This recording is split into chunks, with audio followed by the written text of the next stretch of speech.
साथियों, आज भारत दुनिया की फास्टेस्ट ग्रोइंग मेजर इकोनॉमी है।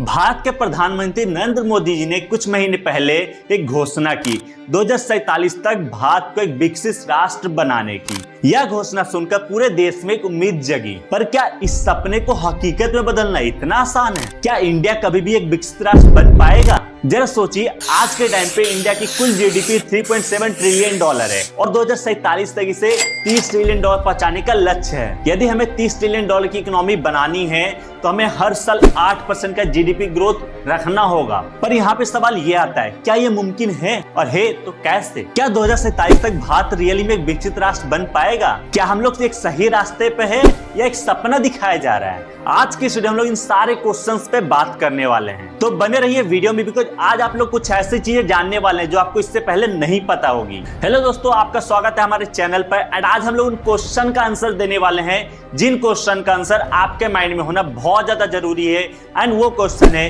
क्या रियली में इंडिया एक विकसित राष्ट्र बन सकता है या एक सिर्फ सपना दिखाया जा रहा है? तो चलिए जानते हैं इसकी रियलिटी। अगर हम थोड़ा इतिहास के पन्नों को पलटे तो चीन ने कुछ ऐसा ही किया था। सन 2006 में चाइना की टोटल जीडीपी थी 1.2 ट्रिलियन डॉलर, जो आज के टाइम पे 18 ट्रिलियन डॉलर बन चुकी है। चाइना ने अपनी जीडीपी को 13% की ग्रोथ रेट से ग्रो किया है। जब चीन जैसा देश ऐसा कर सकता है तो इंडिया क्यों नहीं? लेकिन क्या भारत की स्थिति चीन जैसी है?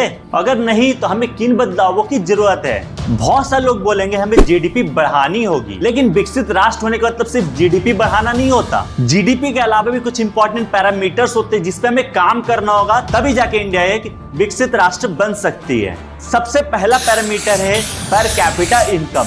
एक डेवलप्ड कंट्री की पर कैपिटा इनकम 12,000 डॉलर से 15,000 डॉलर है, जबकि भारत की बात करें तो करंट डेट में हमारी पर कैपिटा इनकम 2700 डॉलर है। एंड मैं आपको ग्राउंड रियलिटी की बात करूं तो आज भी इंडिया में बहुत से ऐसे गांव हैं, बहुत से ऐसे शहर हैं जहां पर लोगों की मंथली सैलरी 5 से 10,000 के बीच में है। तो क्या रियली इस कंडीशन के साथ हम लोग ग्रो कर पाएंगे? हमें अपनी पर कैपिटा इनकम को भी इंक्रीज करना होगा। हमें वो भी देखना होगा कि कैसे उनकी सैलरी इंक्रीज हो, क्योंकि जब तक उनकी सैलरी इंक्रीज नहीं होगी उनकी पर कैपिटा इनकम बढ़ेगी कैसे? दूसरा पैरामीटर है इंफ्रास्ट्रक्चर। एक डेवलप्ड कंट्री के लिए इंफ्रास्ट्रक्चर बहुत बड़ा रोल प्ले करता है। यदि आपका कंट्री में इंफ्रास्ट्रक्चर बेस्ट होगा तब आपको और नए नए अपॉर्चुनिटीज मिलते हैं। इवन इंडिया में सारे लोग आकर बिजनेस करना चाहते हैं, बट हमारे इंफ्रास्ट्रक्चर इतना डेवलप नहीं है, तो हमें एक ऐसा इंफ्रास्ट्रक्चर बिल्ड करना होगा कि बाहर की कंपनी भी यहाँ आकर अपना बिजनेस स्टार्ट करे या बाहर की कंपनी भी यहाँ आकर अपना ऑफिस ओपन करे, जिससे इनडायरेक्टली इंडिया को बेनिफिट होगा। इसके बाद आता है एजुकेशन एंड हेल्थ सेक्टर। जी हाँ, शिक्षा एंड स्वास्थ्य ये किसी भी देश की प्रगति के लिए सबसे इंपॉर्टेंट एलिमेंट माने जाते हैं। यदि हम इतनी बड़ी पॉपुलेशन वाली कंट्री को सही से शिक्षा और स्वास्थ्य सुविधाएं देना स्टार्ट कर दिए तो हमारा ग्रोथ को कोई नहीं रोक सकता। यदि हम इंडियंस को शिक्षा और स्वास्थ्य संबंधी सुविधाएं मिलना बंद हो जाए तो भारत के ग्रोथ होने के चांसेस बहुत ज्यादा कम हो जाएंगे। ये तो बात होगी पैरामीटर्स की। अब सवाल ये आता है कि यदि हमें 2047 तक 30 ट्रिलियन डॉलर की इकोनॉमी बिल्ड करनी है तो हमें कौन कौन से ऐसे सेक्टर्स है जिसपे वर्क करना होगा, क्या क्या चीजें हैं जिसे हमें इंप्रूव करना होगा? तो चलिए जानते हैं। सबसे पहला सेक्टर है मैन्युफैक्चरिंग सेक्टर। अभी के टाइम की बात करें तो भारत में 16 से 17% जीडीपी में योगदान देता है मैन्युफैक्चरिंग सेक्टर, जिसे हमें एटलीस्ट 30 to 35% तक इंक्रीज करना होगा।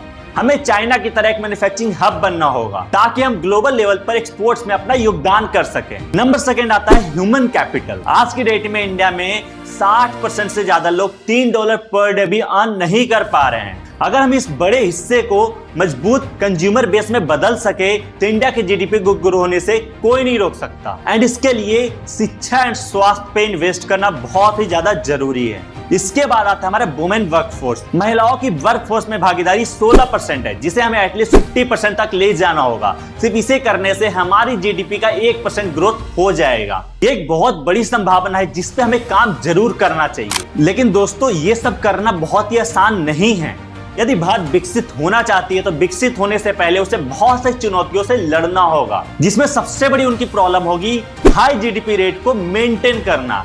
एक बार की कंट्री ग्रो तो कर लेती है, बट बहुत से कंट्री उस जीडीपी ग्रोथ को मेंटेन नहीं कर पाती। तो उस ग्रोथ को मेंटेन करना भारत की एक बहुत बड़ी चुनौती है, क्योंकि हम यदि 2047 तक $30 ट्रिलियन की इकोनॉमी बनना चाहते हैं तो हर साल हमें 8% का जो ग्रोथ है जीडीपी में उसे मेंटेन करना होगा। एंड ये थोड़ा सा मुश्किल है, but definitely we will do that. दूसरी मुसीबत है मिडिल इनकम ट्रैप। जब किसी कंट्री की जीडीपी इंक्रीज होती है, लोगों की पर कैपिटा इनकम इंक्रीज होती है, तो एक ऐसा प्लेस आता है जहां पर जाकर चीजें स्टक हो जाती है। तो यदि भारत के केस में भी ये चीजें हुई, हम लोग भी उससे स्टक हो गए, तो हमारा जीडीपी ग्रोथ थोड़ा सा डाउन हो सकता है एंड अपने लक्ष्य से पीछे हो सकते हैं। तीसरी प्रॉब्लम है ओल्ड पॉपुलेशन। 2050 तक भारत की 19% जनसंख्या 60 साल से ऊपर की होने वाली है और ये उम्र हमारी इंडियन जीडीपी पर बोझ बन सकती है, खासकर हेल्थ केयर और पेंशन सिस्टम पर। तो हमें इसका भी ध्यान रखना होगा। अब यहाँ पे सवाल ये आता है कि सरकार को क्या करना चाहिए। सरकार को सबसे पहले स्ट्रक्चरल रिफॉर्म्स पे काम करना होगा। जी हाँ, हमें अपने इकोनॉमी के ढांचे में सुधार करना होगा, व्यापार करने में आसानी बढ़ानी होगी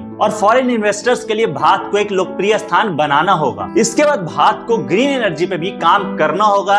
हमें ग्रीन एनर्जी के लिए इंडिपेंडेंट बनना होगा। हमें किसी देश पे ग्रीन एनर्जी को लेकर डिपेंड नहीं होना है। इसके साथ साथ हमें अपने टैक्सेशन सिस्टम को भी सुधार करना होगा ताकि हर एक बिजनेस को ग्रो करने का मौका मिल सके। क्योंकि आज के टाइम पे इतने सारे टैक्सेस लगते हैं इंडिया के अंदर कि लोग सोचते हैं इंडिया में लोग क्यों रजिस्टर करें। इंडियन कंपनी बाहर चली जाती है, वहां पर रजिस्ट्रेशन करती है, बिकॉज वहां पे उनको कम टैक्सेस देने होते हैं, कम पैसे लगते हैं, डॉक्यूमेंट्स कम देने होते हैं एंड वो इजिली बिजनेस को ग्रो कर पाते हैं। पर जब इंडिया की बात करते हैं तो यहाँ पे एक रेस्टोरेंट भी खोलने जाओगे तो इतने सारे डॉक्यूमेंट मांगते हैं, इतने सारे लाइसेंस आपको लेने पड़ते हैं कि आप कंफ्यूज हो जाते हो और बहुत सारे लोग तो वहीं पे रुक जाते हैं। तो हमें उन सब प्रॉब्लम्स को फिगर आउट करके बिजनेसमैन को जितना ज्यादा हो सके उतना ज्यादा सहूलियत प्रोवाइड करनी होगी ताकि वो ज्यादा बिजनेस को स्टार्ट करे एंड जितना ज्यादा बिजनेस स्टार्ट होगा वहां पे हमारी सबसे बड़ी प्रॉब्लम जो है ना उसका सॉल्यूशन मिलेगा एंड वो है बेरोजगारी। आपको एक तस्वीर दिखाते हैं, ये वीडियो देखिए। ये वीडियो उसी सच्चाई का आईना है। हजारों नौजवान नौकरी के लिए लिटरली धक्के खा रहे हैं। क्योंकि बेरोजगारी यदि हमें खत्म करनी है तो हमें नए नए जॉब्स क्रिएट करने होंगे। एंड जॉब्स क्रिएट करने हैं तो हमें बिजनेसेस को और ज्यादा हेल्प करनी पड़ेगी। तो ये भी बहुत ज्यादा इंपॉर्टेंट सेक्टर है जहां पे हमारी इंडियन गवर्नमेंट को वर्क करना बहुत ही ज्यादा कंपलसरी है। इसके बाद सोशल टेंशन को भी कम करना बहुत ही ज्यादा जरूरी है, क्योंकि सामाजिक अस्थिरता से निवेशक दूर भाग जाते हैं। तो दोस्तों 2047 तक भारत का एक विकसित देश बनना संभव है, लेकिन इसके लिए हमें कई सारी चुनौतियों को पार करना होगा जो कि मैंने ऑलरेडी आपको बताई है। सिर्फ बड़े बड़े वादे करने से कुछ नहीं होने वाला, हमें हकीकत में काम करना होगा। एंड यहाँ पे सिर्फ इंडियन गवर्नमेंट का इंपॉर्टेंस नहीं है, as a human as an Indian हमारा भी उतना ही फर्ज है। सरकार की नीतियां और प्रयास एक तरफ है, जब तक हम एज एन इंडियन इसको सपोर्ट नहीं करेंगे तब तक भारत ग्रो नहीं हो पाएगा। बिकॉज भारत की सबसे मेन आबादी जो है ना वो उसकी पावर है। तो जब तक हम इंडिया को ग्रो करने में हेल्प नहीं करेंगे इंडिया ग्रो नहीं कर पाएगा। तो चलिए जानते हैं कुछ चीजें जिसको हम लोग एज एन इंडियन कर सकते हैं जिससे हम 2047 तक $30 ट्रिलियन की इकोनॉमी बन सकते हैं। सबसे पहले हर नागरिक का कर्तव्य है कि वह खुद को शिक्षित करे, चाहे वो औपचारिक शिक्षा हो या स्किल्स बेसिस पे शिक्षा हो। डिजिटल युग में ऑनलाइन कोर्सेज और किताबों के माध्यम से नई नई जानकारियां और स्किल्स सीखी जा सकती है। यदि आप सक्षम हैं तो गरीब और वंचित बच्चों की शिक्षा में योगदान कीजिए। इसके लिए आप एनजीओ के माध्यम से या स्वयं भी जरूरतमंद बच्चों की मदद कर सकते हैं। इसके बाद ये याद रखना कि स्वस्थ व्यक्ति ही समाज के विकास में सही योगदान दे सकता है। इसलिए नियमित रूप से व्यायाम करें, संतुलित आहार लें और स्वास्थ्य जांच करवाते रहें। इसके लिए अपने आसपास के लोगों को भी स्वास्थ्य के प्रति जागरूक करें। खासकर ग्रामीण और वंचित इलाकों में स्वास्थ्य संबंधी सुविधाओं की कमी को देखते हुए वहां लोगों को स्वास्थ्य के प्रति संवेदनशील बनाने की कोशिश करें। यदि हम चाहते हैं कि भारत की इकोनॉमी ग्रो हो तो हमें मेड इन इंडियन प्रोडक्ट्स को ज्यादा प्रमोट करना होगा। जब भी हम किसी भी चीज को परचेज कर रहे हैं मेक श्योर वो मेक इन इंडियन प्रोडक्ट हो ताकि हमारा पैसा इंडिया में ही रहे, ना कि किसी और कंट्री के पास जाए। इससे इंडियन इकोनॉमी तो ग्रो होगी बट उसके साथ साथ हमारे इंडियन पीपल्स को भी हेल्प मिलेगी, उनको नए नए ऑप्शंस मिलेंगे, उनको जॉब अपॉर्चुनिटीज मिलेगी जहां से वो भी अपनी फैमिली को चला पाएंगे एंड हमारी पर कैपिटा इनकम भी इंक्रीज हो पाएगी। साथ ही साथ हमें प्लास्टिक का उपयोग करना बंद करना होगा या कम करना होगा, बिकॉज प्लास्टिक प्रदूषण का एक बहुत ही बड़ा रीजन है।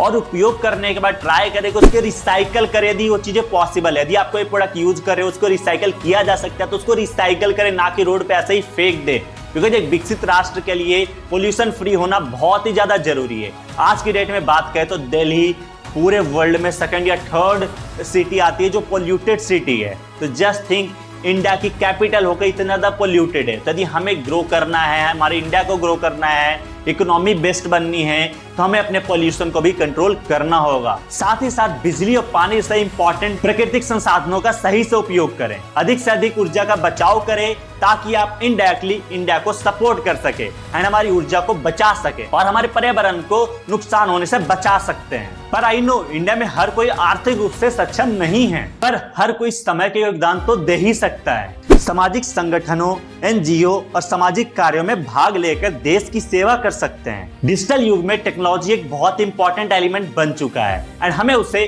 सही से यूज करना सीखना पड़ेगा। एंड जहां पे लोगों को टेक्नोलॉजी के बारे में नहीं पता है, हम उन्हें टेक्नोलॉजी के बारे में बताकर उनको विकसित होने में हेल्प कर सकते हैं। इसके साथ साथ हर एक व्यक्ति का बहुत ही इंपॉर्टेंट एक काम होता है, वो होता है चुनाव में भाग लेना एंड एक सही नेता का चुनाव करना। यदि आप सही नेता का चुनाव करोगे तो डेफिनेटली देश को बढ़ाने के लिए काम करेगा। यदि कोई गलत नेता को चूज करोगे तो हमारा देश और पीछे जा सकता है। इसके अलावा में आर्थिक रूप से भी बहुत ज्यादा काम करने की जरूरत है, क्योंकि आज की डेट में मैंने आपको ऑलरेडी बता रखा है, बहुत सारे ऐसे फैमिलीज है जिनका ईयरली जो सैलरी होता है 60 से 70 हजार रुपये होता है, जिसमें उनका घर चलना ही मुश्किल होता है। तो देश को कैसे हेल्प करेंगे, देश की जीडीपी कैसे इंक्रीज होगी। लोग बात कर रहे हैं इतनी बड़ी इकोनॉमी हो चुकी है, वर्ल्ड में 5th नंबर पे हमारी इकोनॉमी आती है, बट क्या फायदा जब इंडिया में इतने सारे गरीब लोग हैं।